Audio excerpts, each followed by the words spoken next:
Hi, I'm James Dunn. Welcome to the Inside Network.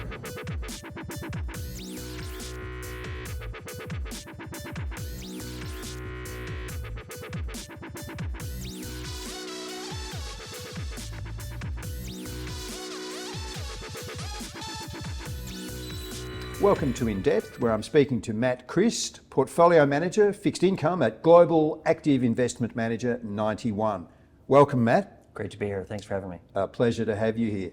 Matt, emerging market debt entered 2023 with a full head of steam, but how has it stood up to the banking crisis stress and just general nervousness around rates? Sure. I mean, the reality is that 2022 was actually a challenging year for emerging market corporate credit if you look at just the headline figures.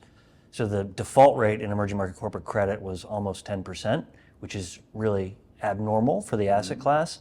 It was really idiosyncratic activities that pushed that default rate up higher: Russia, Ukraine, Chinese real estate. But beyond those more specific examples, emerging market credit, to your point, ended 2022 in a very healthy position. So the asset class was at the lowest level of leverage since the great financial crisis, the highest EBITDA margins, the highest cash balances, and they didn't have a wall of maturities that had to be refinanced. So what we've seen thus far in 2023 is that emerging market corporates have not needed to access the capital markets at any price. And what that has meant is that issuance has been relatively low. We're reaching a little bit of an inflection point where companies are having to go along with their business plans to invest the CapEx that they had originally foreseen. And so they're starting to act less with what's going on in the global markets. But I think they've handled the stress very well. Part of that is because in the last 10 to 15 years, they've used capital markets access to improve their balance sheets and to be healthier companies. Matt, every investment now has an ESG overlay, but more specifically, a climate overlay, and I know that 91's very interested in that. So why are emerging markets so important to real-world climate impact, and how do you see that impact and the assessment of it becoming more and more of a factor in the EM space? Yeah, so EMs are an incredibly part of the climate transition, and we say that the battle for net zero is going to be won or lost in emerging markets, and it's going to be won and lost in emerging market corporates. And the reason for that is, if you look at where carbon sits today, it's over 60% of the world's emissions, which are from emerging market economies. That's a problem. What's a bigger problem is that the projected growth in terms of additive carbon to the environment over the next 7 to 8 years is expected to be 90% coming from emerging markets. This is for a few reasons. One of which is because us in developed markets over the last 20, 30 years have outsourced a lot of the hard to abate industries like steel, cement, chemicals, plastics to emerging markets. A little bit of a not in my backyard scenario, despite the fact that we still use steel and cement and chemicals in our economies. So emerging markets are driving a lot of these hard to abate industries.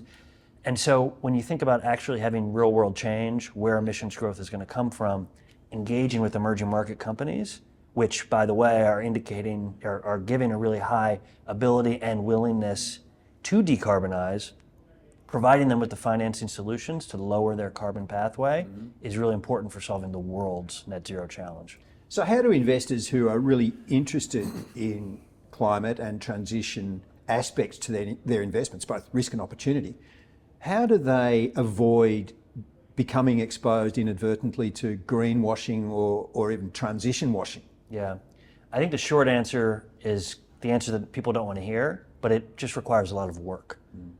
So in the same way that the credit analysts on my team don't take a credit rating from a rating agency and say, this is a BB rated company, they actually do their own work, develop their own view of the credit quality.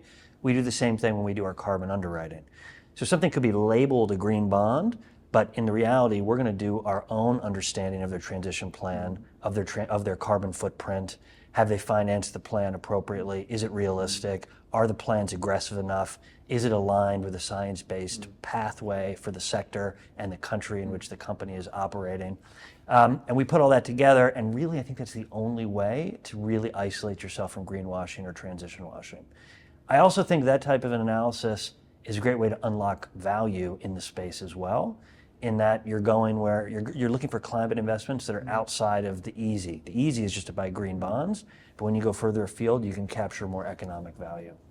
And how much of a problem is it? You're talking about ratings, at least when you're trying to work against the credit ratings. They are, of the three main ratings agencies, at least they're relatively standardised and uniform and people accept them. But the ESG or climate risk ratings, we haven't yet got to that stage where there's gold standard ratings that everyone accepts. So you really have to do that, your own proprietary work. Yeah, I think you do. And I think this is a great example of not letting perfect be the enemy of good. We all know there's a problem. We all know that data is inconsistent. We all know that we're looking for whether they're multinational agencies, whether they're standards boards, to give us the rules of the road. But it's important to remember that this is a nascent asset class. And we could all sit on our hands and wait to have the perfect information, the perfect reporting standards. But if we do that, we're going to be on a pathway to real disaster with respect to climate. So I think there's an intellectual way that one can start to dive into this space without relying on the perfect data and the perfect information. In an environment of higher interest rates and tighter US dollar liquidity, is there increasing concern about refinancing risks in EM debt? So look, at the corporate level, as I said earlier, I do think that the healthy balance sheets of emerging market companies have put them in a really reasonable place to withstand this type of rate volatility and a higher interest rate environment. The fact of the matter is that as time goes on, there are going to be more needs for financing as maturities start to get closer and closer. But companies are nimble and they're using alternative ways to access the market. Offering higher levels of security to get investors more comfortable, offering guarantees from other banks, things like that. So I think that there's a misconception that emerging market corporates are still, frankly, basket cases. And the reality is that they're not. I mean, this is a market that at $2.6 trillion of debt outstanding is, dwarfs the US high yield market, dwarfs the European high yield market. And these are multinational companies with full bond curves, with massive banking relationships that are fully integrated into major global supply chains. So we think there's companies that are going to continue to navigate even if there are choppy waters. Matt, most institutional asset managers talk a lot about delivering impact. Impact is now a word that's everywhere. But how should fund investors really get down to benchmarking the impact performance of their managers? Is it something that's easily quantifiable? So it's not easily quantified, but I would really encourage people and investors that are talking to institutional asset managers to push their managers to quantify their impact. There's a great IBM quote from one of their early CEOs that said, "You can't manage what you can't measure." And I think that's so true with respect to impact. What we've done is we've taken every investment that goes into the emerging market transition debt strategy that I'm the managing principal of, and we have an estimate of how much carbon every company or every project can reduce or avoid on a short-term basis by 2030. And by projecting that out on an annual basis, we have a very understandable number that we can benchmark how a company's carbon profile is developing versus what our carbon underwriting expectation was. Investors can then see how our carbon underwriting is performing in reality versus expectations. It's also a really interesting tool that we use when we engage with the companies in the portfolio, because they may have told us that a plan would lead to a certain amount of reductions, but if we don't see that coming to fruition, that's how we can sit down and really hold them accountable for their commitments. What about the local currency risk in EM debt? Are the nominal and even the real yields that you're seeing compensating for that risk? Yeah, I think they do. And I think that's primarily because you're still picking up a postcode premium in emerging markets, despite the fact that the maturation of the asset class, which I was speaking about earlier, has brought it to a place where the original sin of emerging markets, which is having a hard currency denominated balance sheet and a local currency generating revenue stream, has really evolved. So when you look at what the composition of the emerging market corporate universe is, there are a lot of commodity producers, So they have hard currency revenue stream. There's a lot of companies that are integrated into global supply chains, and so the end buyer of their products is usually a dollar or a sterling or a euro participant. And then we have a lot of emerging market economies where their local currency is pegged to the dollar. The banking industry in the emerging markets is usually a dollar-generating industry as well. So you put all that together, and by our estimate, it's really 80 to 90% of the emerging market corporate universe has hard currency or hard currency-linked revenues. So if you're able to pick up spread because the market thinks there's all this FX volatility within emerging market corporates, when there isn't, that's a good place where you can achieve value.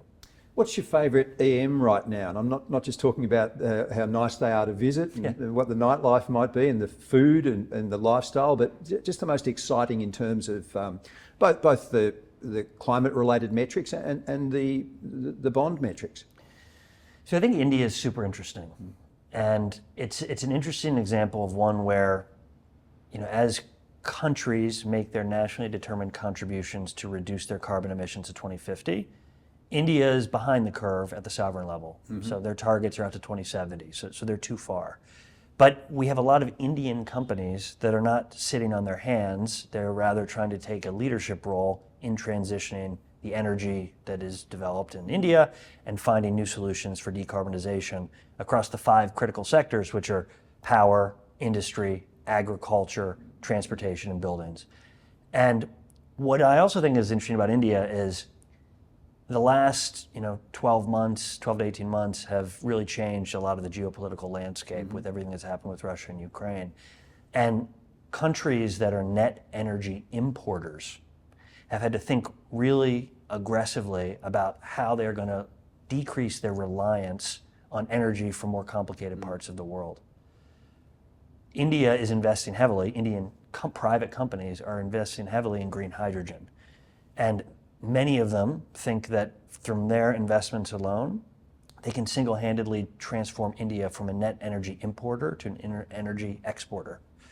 So there's been a lot of, everything that's happened with Russia, Ukraine has caused people to rethink, their energy sources, and that's led to some restarting of coal in Europe, for example. But it's also led to some other accelerations in terms of renewable energy. And so places that don't have the benefit of having their own fossil fuel reserves are now saying, hey, I can't get it cheaply from Russia anymore. I need to produce it myself. And how am I going to do that? I'm going to do that in a more clean way. So there's some interesting developments, and I think India is one that's case in point. That's In Depth with Matt Christ from 91. Thank you very much, Matt. Thank you.